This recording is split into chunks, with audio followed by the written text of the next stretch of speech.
시장의 주요 이슈를 전문가와 함께 자세하게 다각도로 분석을 해보는 시간입니다. 마켓 인사이드, 오늘 이 시간은 하나대투증권의 양경식 이사 모셨습니다.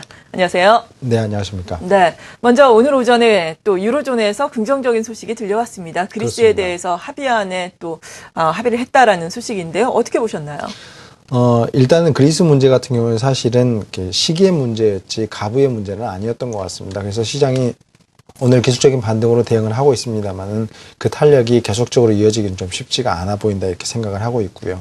결국에는 시장이 연말까지 예정이 되어 있는 미국의 재정 절벽 이슈에 다시 한번 시장이 부딪힐 가능성이 높을 것으로 이렇게 예상을 하고 있습니다.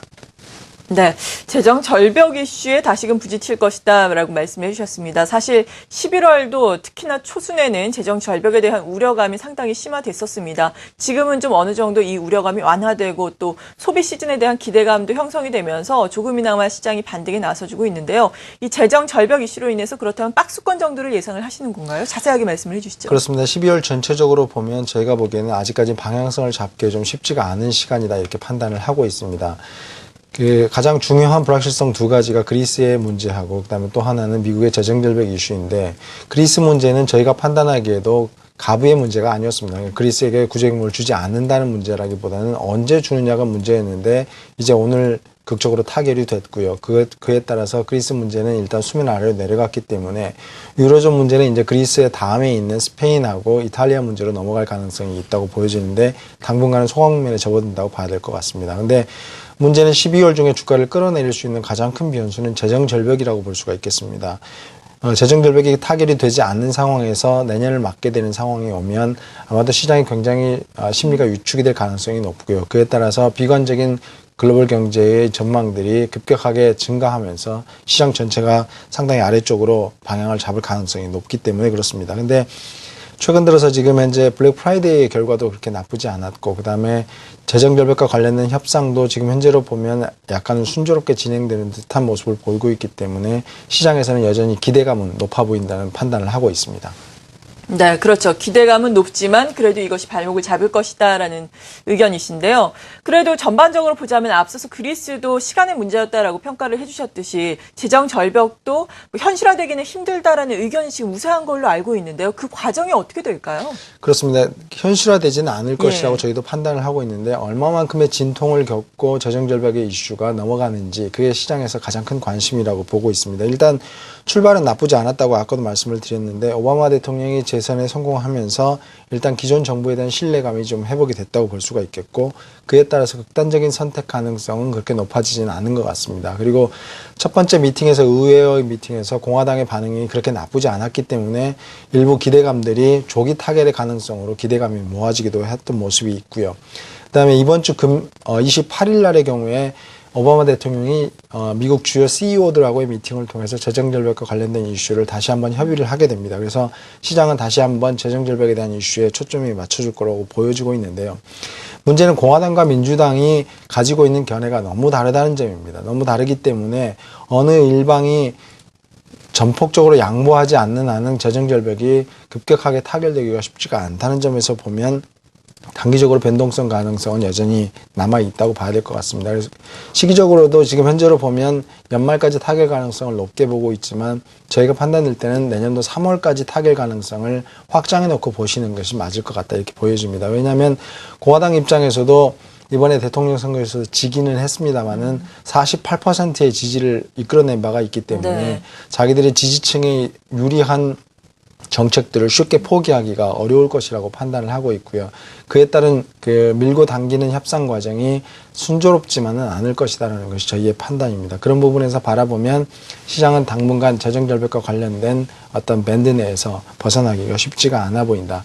마찰음이 계속되면서 시장은 변동성을 키워갈 수 있다 이렇게 보시는 게 맞을 것 같습니다. 네, 재정 절벽이 현실화되기는 어려울 것이다라는 의견이지만 물론 이것도 시기의 문제다라고 말씀해 주셨습니다. 연말까지 타결이 되기보다는 한 3월 정도까지 우리가 그 시점을 열어둬야 한다라고 말씀해 주시면서 중간중간에 이것으로 인한 변동성이 좀 일 수 있겠다라고 해주셨습니다. 그리고 요즘에 또 이야기가 많이 나오는 것이 이 변동성 지수, 빅스 지수가 또 또 하방 안정세를 보이고 있다라는 점이거든요. 그렇습니다. 이것이 시사하는 점은 어떤 게 되는 건가요? 이 빅스가 지금 현재 추세상으로 보면 장기 추세도 그렇고 단기 추세도 그렇고 지금 현재의 상황을 그렇게 나쁘게 보고 있지 않다는 점에서 저희는 주가 지수가 하방 경직성이 강할 것이라고 저희는 판단을 하고 있습니다. 앞서 말씀드린 것처럼 재정 절벽이 주가를 위로 못 올라가게 만들고 있지만 실제적으로 주가를 완벽하게 끌어내릴 수 있는 요소는 아니라고 보는 것이 빅스가 주는 시사점이 아닌가 싶은 생각인데요. 일단 장기 S&P하고 빅스 추이를 보면 보시는 바와 같이 빅스가 고변동성과 저변동성을 반복하다가 지금 현재는 변동성이 이제 낮아지는 쪽으로 진입하는 초기 단계에 접어든 게 아닌가 저희는 판단을 하고 있는 상황입니다. 네. 근데 이 상황에서 저희가 지금 현재 재정 절벽을 맞고 있는 상황인데 재정 절벽 때문에 다시 빅스가 고변동성으로 다시 갈 것이냐 이런 부분인데 일단 단기적인 그 빅스의 추이를 살펴보면 그와 좀 약간 다른 결론에 도달할 수 있다고 판단이 됩니다. 단기 S&P하고 빅스 2011년 이후 추이를 보이고 있는데요. 2011년도 8월 달이 여기입니다. 그러니까 이때가 미국의 부채 한도 협상과 관련됐던 불확실성들이 급격하게 부각이 되면서 빅스가 급격하게 올라가면서 주가도 급락을 했던 구간이라고 볼 수가 있겠는데 네. 시장이 지금 제일 두려워하고 있는 것이 이런 형태의 모습이라고 볼 수 있겠습니다. 그런데 지금 현재의 빅스 추세는 10월과 11월에 조정에도 주가가 조정을 보였음에도 불구하고 20선을 하회를 계속해서 유지를 하고 있어서 이때 당시에는 사실은 빅스가 선행지수는 아닙니다만은 이때 당시에는 빅스가 먼저 올라가면서 주가가 급락을 했던 부분이기 때문에 지금 현재 빅스가 안정적이라는 것은 시장이 재정절벽을 두려워하고는 있지만 예전처럼 작년도 8월 달처럼 급격한 상황으로 생각은 하고 있지 않다 이렇게 판단이 됩니다. 그런 부분에서 바라보면 주가지수가 지금 1900선 초반에서 거래가 되고 있는데 네. 1800선 아래로 급격하게 주가가 내려가기가 쉽지가 않다는 점에서 보면 주가가 아래쪽에서는 굉장히 많이 하방 경직성을 가지고 있는 그런 모습이라고 해석을 할 수가 있겠습니다. 네, 그러니까 급격한 변동성보다는 박스권이 연장이 되겠다라는 말씀이십니다. 그리고 또 중국 소식도 짚어봐야 할 텐데 중국에서는 경제 지표가 또 호전이 되고 있습니다. 특히나 12월에는 또 경제공작 회의가 예정이 되어 있기 때문에 중국발 모멘텀이 좀 시장에서 화두가 되지 않을까 싶은데요. 이 부분은 어느 정도나 긍정적으로 봐야 될까요? 여전히 기대는 하고 있는데 사실은 예. 올해 들어서 중국이 별로 이렇게 기대를 만족시킨 적이 별로 그건 그렇죠. 없었기 예. 때문에 기대를 그렇게 많이 갖고 있을 필요는 없을 것 같습니다. 시진핑 시대가 본격적으로 개막이 되는 것이 내년도 3월 달에 전인대가 끝나고 난 이후라는 관점에서 볼 때 이번 공작회의에서도 그다지 아주 심각하게 결정적인 어떤 경기 부양책이 나올 가능성은 없다고 보고 있고요. 다만 전반적으로 중국 경제의 성장 기조 자체가 수출 중심에서 내수 중심으로 이전하는 과정에서 필요한 조치들이 몇 가지 나올 가능성이 높다고 보고 있습니다. 그런 부분에서 바라보면 중국 경제 성장에 대한 GDP에 도움이 되기보다는 오히려 마이크로한적인 측면에서 중국에 있는 인민들의 내수 소비에 진작을 둘 수 있는 정책들이 좀 더 나올 가능성이 높고요. 그에 따라서 오히려 중국과 관련된 본토에서의 소비가 증가한 것보다는 중국의 인민들이 해외에서 소비하는 부분에 대해서 효과를 받는 그 국면들이 좀 더 연장될 가능성이 더 높다 이렇게 보고 있습니다. 그래서 우리나라도 중국이 수출에 있어서의 의존에서 높은 것보다는 우리나라로 들어와서 우리나라에서의 소비가 오히려 우리나라 기업들에게 긍정적인 영향을 미칠 그럴 국면이 지속될 것으로 예상을 하고 있습니다. 네. 그리고 중국 이외에도 다른 주요국들의 경기 모멘텀은 우리가 어떻게 봐야 될까요? 다른 주요국들의 경기 모멘텀은 굉장히 좋아지고 있습니다. 예. 그리고 물론 이제 탄력성이 좀 낮다는 점이 부담스럽긴 합니다만은 제가 볼 때는 긍정적이라고 보고 있는데요.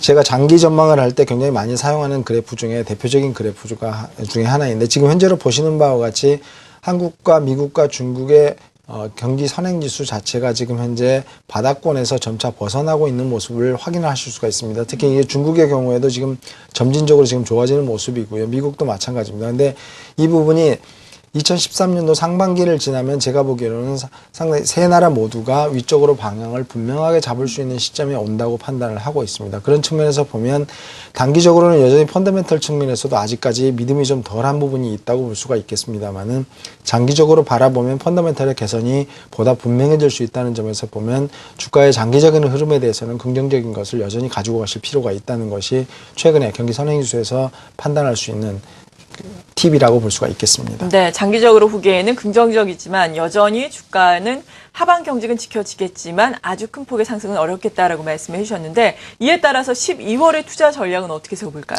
불확실성이 이렇게 반복적으로 나타날 가능성이 높을 것 같습니다. 네. 그런 부분에서 박스권이라고 여전히 생각을 하고 있고요. 하단 쪽으로 밀리기보다는 약간 위쪽으로의 방향성이 좀 더 확대될 수 있는 여지는 있을 것으로 예상을 하고 있습니다. 그런데 아까 말씀드린 대로 기본적인 방향성이 결정되기보다는 박스권 내의 흐름을 염두에 두시고 기술적으로 대응하시는 게 맞을 것 같고요. 이벤트에 따른 등락이 좀 더 활발해질 가능성이 높다는 점 주목해 보실 필요가 있겠습니다. 그래서 이번 주 예정돼 있는 미국의 재정결벽과 관련된 이슈라든지 다음 달 초에도 재정결벽과 관련된 이슈들이 계속해서 터져 나올 텐데 그에 따른 등락이 좀 예상이 된다고 볼 수가 있겠습니다. 그런 측면에서 바라보면 일단 이익의 가시성이 높은 기업들이 여전히 시장 내에서는 여전히 주목을 받을 수밖에 없을 것 같다 이렇게 판단을 하고 있는데 그와 관련해서는 대표적으로 IT하고 통신을 꼽을 수가 있을 것 같고요.